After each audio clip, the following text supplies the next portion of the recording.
Board पाठ के प्रश्न उत्तरों को लेकर आई हूँ। तो हम जरा देख लें कि कौन कौन से प्रश्न हैं और इसके क्या उत्तर हैं। पहला प्रश्न है, थोंगला के पहले के आखिरी गांव पहुंचने पर भिखमंगे के वेश में होने के बावजूद लेखक को ठहरने के लिए उचित स्थान मिला, जबकि दूसरी यात्रा के समय भद्र वेश भी उन्हें उचित स्थान नहीं दिला सका, क्यों? तो जैसा कि हम इस पाठ में देखते हैं कि लेखक भिखमंगे के वेश में तिब्बत प्रवेश किया था। लेखक भारतीय था और उस समय भारत के लोगों को, निवासियों को तिब्बत प्रवेश करने का क्या नहीं था, अनुमति नहीं प्राप्त थी। तो ऐसे में लेखक को भिखारी के वेश में तिब्बत जाना पड़ा था, किंतु उसे थोंगला के पहले के आखिरी गांव में पहुंचने पर भी भिखमंगे के वेश में रहते हुए भी उसे रहने का अच्छा स्थान मिला था। लेकिन जब वो वापस आ रहा था उसमें वो भिखमंगे के वेश में नहीं था, उसमें वो अच्छे भद्र व्यक्ति के वेश में था, तो भी उसे ठहरने का अच्छा स्थान क्यों नहीं मिला? आंसर को ध्यान से सुनिए, उत्तर को ध्यान से सुनिए। थोंगला के पहले के आखिरी गांव में लेखक भिखमंगे के वेश में होते हुए भी उसे रहने का अच्छा स्थान मिला, क्योंकि इसका मुख्य कारण था संबंधों का महत्व। तिब्बत में संबंधों के महत्व अर्थात जान पहचान की महत्व होती है। अगर यात्रियों के जान पहचान के व्यक्ति तिब्बत में मिल जाते हैं तो उन्हें अच्छा आदर सत्कार मिलता है, उन्हें ठहरने का भी अच्छा स्थान मिल जाता है। लेकिन अगर जान पहचान या परिचित व्यक्ति न मिले तो तिब्बत में यात्रियों को भटकना पड़ता है। चूंकि लेखक सुमति के साथ गया था तो थोंगला के पहले आखिरी गांव में सुमति का एक यजमान होने के कारण उसके यहाँ पर चले गए थे। सुमति लेखक को लेकर अपने उस यजमान के यहाँ गए थे, तो इस कारण लेखक भिखमंगे के वेश में होते हुए भी लेखक को ठहरने का अच्छा स्थान मिला। किंतु जब लेखक वापस आ रहा था, दूसरी यात्रा में जब वो वापस आ रहा था, तो उस समय लेखक का वेश भद्र व्यक्ति का वेश था, किंतु फिर भी उसे अच्छा ठहरने का जगह नहीं मिला। उसका मुख्य कारण था उस समय के लोगों की मनोवृत्ति। लेखक जब वापस आ रहे थे उस समय शाम का वक्त था और शाम को 6 बजे के समय से तिब्बत के जो निवासी होते हैं वो छंग, जो कि मदिरा जैसा एक तरल पेय पदार्थ होता है, उसे पीकर सभी मस्त थे। वैसे में उनकी ये क्षमता नहीं थी कि वो भद्र व्यक्ति और अभद्र व्यक्ति में, अच्छा व्यक्ति और बुरा व्यक्ति में वे फर्क कर सके। तो लेखक अच्छे वस्त्रों में होने के बावजूद भी लेखक को ठहरने का अच्छा मकान या अच्छा घर नहीं मिला या ठहरने का अच्छा स्थान नहीं मिला। तो ये कारण था, ठीक है। तो पहली बार क्या होता है, लेखक भिखमंगे के वेश में था किंतु सुमति उसके साथ था। सुमति ने उसे अपने परिचित यजमान के यहाँ ले गया था, तो लेखक भिखमंगे के वेश में होते हुए भी जान पहचान के कारण वो अच्छा जगह उसे मिल गया था ठहरने के लिए। जब वो वापस आ रहा था उसमें लेखक अकेला था, उसमें वो भद्र व्यक्ति के वेश में था, किंतु फिर भी उस समय वहाँ के लोग जो थे, वहाँ की लोगों की मनोवृत्ति, लोग छंग पीकर इतने मस्त थे कि उन्हें अच्छे व्यक्ति और बुरे व्यक्ति, भद्र व्यक्ति और अभद्र व्यक्ति में फर्क करने की क्षमता नहीं थी। तो यही कारण है कि लेखक अच्छे व्यक्ति के वेश में होते हुए भी लेखक को अच्छा स्थान नहीं मिला। ये आप समझ गए होंगे।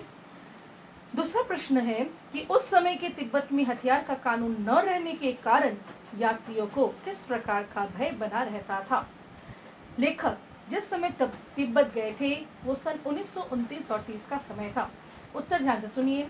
सन 1929 और 30 के समय में तिब्बत में हथियार कानून नहीं था।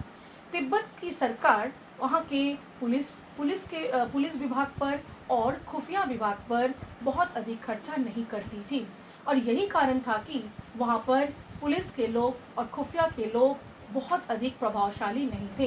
तिब्बत के जो पहाड़ी और निर्जन स्थान हुआ करते थे वहाँ पर डाकुओं का डेरा होता था, डाकुओं का निवास होता था। किसी भी यात्री को अगर उन्हें या डाकुओं को अगर ये संदेह हो जाए इस यात्री के पास कीमती सामान है तो वो यात्रियों को मार डालते थे। तिब्बत में हथियार कानून के न रहने के कारण वहाँ पर जो डाकू होते थे या वहाँ के जो लोग होते थे वो बंदूकें और पिस्तौलों का इस्तेमाल लाठी और डंडों जैसे करते थे। कहने का अर्थ है उनके पास बंदूकें और पिस्तौल रहते थे। वहाँ पे बंदूक और लाठी और डंडों की तरह लोग बंदूक और पिस्तौल को अपने साथ रखते थे। तो डाकू जो होते थे उनके पास बंदूकें और पिस्तौलें होती थी। उन बंदूकों और पिस्तौलों को प्राप्त करने में उन्हें कोई भी कठिनाई उठानी नहीं पड़ती थी। तो वो यात्रियों को देखते ही सबसे पहले वहाँ के डाकू उन्हें पहले मार देते थे, फिर उन्हें मारने के पश्चात उनकी हत्या कर देते थे और उनकी हत्या करने के पश्चात ये देखते थे कि इस यात्री के पास कौन सा कीमती सामान है।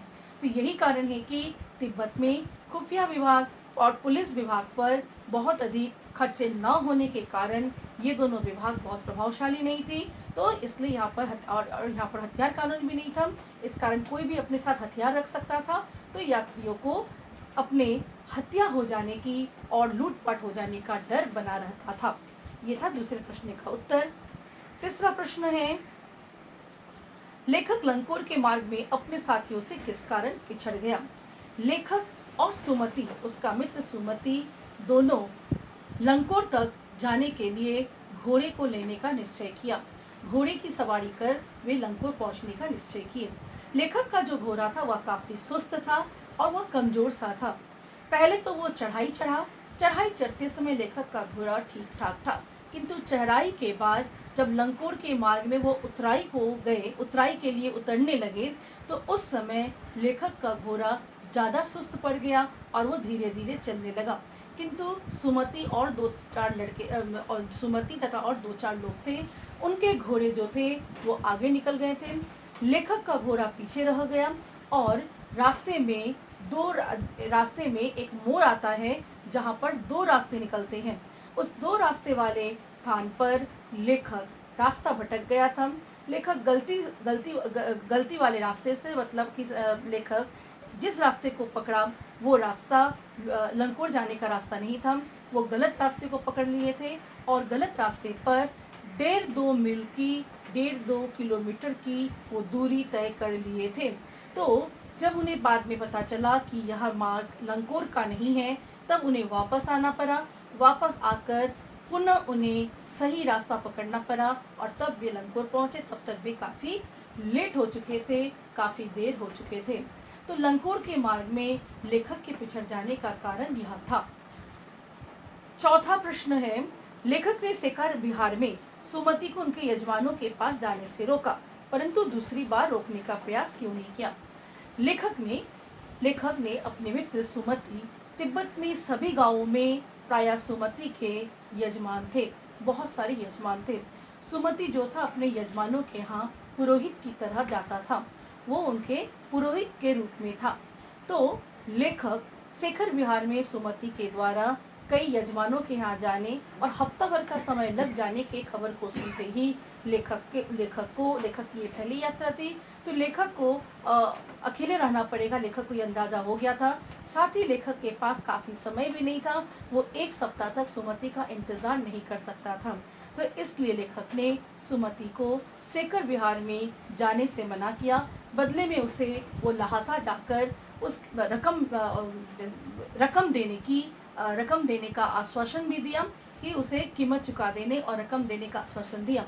किंतु दूसरी बार जब सुमति शेखर विहार को जाने के लिए कहा, शेखर विहार अपने यजमानों से मिलने की बात लेखक से कहा, तो उस समय लेखक ने सुमति को यजमानों के पास जाने की अनुमति दे दी, क्योंकि इस बार लेखक को वहाँ के एक मंदिर में, शेखर विहार के एक मंदिर में कंजूर अर्थात बुद्ध वचन का अनुवाद हस्तलिखित 103 पोथियां मिली थी, जिसमें बुद्ध वचन का अनुवाद अर्थात कंजूर था। ठीक है, कंजूर अर्थात बुद्ध वचन का अनुवाद था, जिसे पढ़ने में लेखक काफी रम गया था। लेखक उसको पढ़ने में था, तो लेखक चाहता था कि सुमति के आते आते, सुमति अवश्य 2-3 दिन का समय लेगा, तो सुमति के आते आते वो इन पोथियों को पढ़ डालना चाहता था।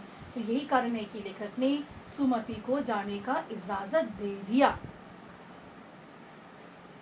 आगे का प्रश्न है कि अपनी यात्रा के दौरान लेखक को किन कठिनाइयों का सामना करना पड़ा? लेखक को तिब्बत की यात्रा के दौरान कई कठिनाइयों का सामना करना पड़ा। सबसे पहले तिब्बत में भारतीयों को प्रवेश करने का अनुमति नहीं होने के कारण लेखक को भिखमंगे के वेश में जाना पड़ा। ये पहली परेशानी थी। दूसरी परेशानी यह थी कि लेखक जब ढाणे तक पहुंचने में काफी डाकुओं का और चोर लुटेरों का भय बना हुआ था। लेखक को डाकू, चोर और लुटेरों के आंख बचाकर जाना पड़ा था। तो वो भय को लेखक उस कठिनाई से भी लेखक को गुजरना पड़ा। तीसरी कठिनाई ये थी कि लेखक को लंकोर के मार्ग में ऐसा घोड़ा मिला जो कि काफी सुस्त था और काफी कमजोर भी था। उसके कारण लेखक रास्ता भटक गया था और लेखक बहुत लेट से लंकोर पहुंचा। यह तीसरी कठिनाई थी। और चौथी कठिनाई उसे ये झेलनी पड़ी कि वहाँ का जो भौगोलिक स्थिति है, सुबह के 10-11 बजे से ही तिब्बत में धूप काफी कड़ी हो जाती है, जिससे ललाट जलने लगता है। और दिन के 2 बजे होते होते दिन का जब 2 बजने लगता है, उसमें आगे से ललाट जलता है और पीछे से पीठ बर्फ हो जाता है, ठंडा हो जाता है। तो ये भौगोलिक स्थितियां भी लेखक को कष्टदायक लगी थी। तो ये सारी कठिनाइयां लेखक को झेलना पड़ा था। ठीक है। साथ ही लेखक को दूसरी बार जब लेखक वापस आ रहे थे, तो उसमें लोगों के द्वारा छंग पी लेने के कारण लेखक को ठहरने का भी अच्छा स्थान नहीं मिला। तो ये पांचवी ये कठिनाइयां, ये सारी कठिनाइयां लेखक को तिब्बत में झेलनी पड़ी थी। इन्हें पॉइंट्स करके लिखने से 1, 2, 3, 4 ऐसे क्रमांक पे लिखने से ये ज़्यादा, इस क्रम में लिखने से ज़्यादा ये अच्छा रहेगा। छठम, प्रस्तुत यात्रा वृत्तांत के आधार पर बताइए कि उस समय तिब्बती समाज कैसा था। प्रस्तुत यात्रा वृत्तांत के आधार पर यह कहा जा सकता है कि तिब्बत समाज जो था, वहाँ पर कोई छुआछूत, ऊंच नीच या वर्ण व्यवस्था नहीं थी। वहाँ पर महिलाओं को भी काफी आज़ादी प्राप्त थी। महिलाओं को पढ़ने लिखने का और दूसरे अपरिचित लोगों से बात करने की पूरी छूट थी। वहाँ की जो महिलाएं थी या वहाँ के जो लोग थे, वो अपरिचितों को अपने घर में प्रवेश करने की अनुमति देते थे, उनका अच्छा आदर सत्कार करते थे। ठीक है। और वहाँ करते थे, साथ ही उन्हें अगर चाय वगैरह की आवश्यकता हो तो यह तक भी वो चाय या और भी कुछ खाने पीने की वस्तु की आवश्यकता हो तो वो उन यात्रियों की क्या करते थे, मदद भी करते थे। तिब्बत के जो लोग थे वो बौद्ध गया के धार्मिक चिन्ह के रूप में, बौद्ध गया से लाए गए गंडों को बौद्ध धर्म के चिन्ह के रूप में, प्रतीक के रूप में इस्तेमाल करते थे। उन्हें वो पवित्र मानते थे। तो ये सारी हम तिब्बत के समाज के संबंध में, तिब्बती समाज के संबंध में ये सारी बातें कही जा सकती है। अब पुस्तकों के भीतर था। नीचे दिए गए विकल्पों में से कौन सा इस वाक्य का अर्थ बतलाता है। क है, यहाँ पे कुछ ऑप्शंस दिए हुए हैं। 7 का क, लेखक पुस्तकें पढ़ने में रम गया। अब मैं पुस्तकों के भीतर था, इसका अर्थ क्या है। लेखक पुस्तक पढ़ने में रम गया, लेखक पुस्तकों की सेल्फ के भीतर चला गया, लेखक के चारों ओर पुस्तकें ही थी, पुस्तक में लेखक का परिचय और चित्र छपा था। पहला वाला सही है, लेखक पुस्तकें पढ़ने में रम गया। स्टूडेंट, आज हम लोग ये 7 प्रश्नों को आज मैं चर्चा कर रही हूँ और इनके साथ इसके साथ मैं इसको PDF भी मैं भेज दूंगी। ठीक है।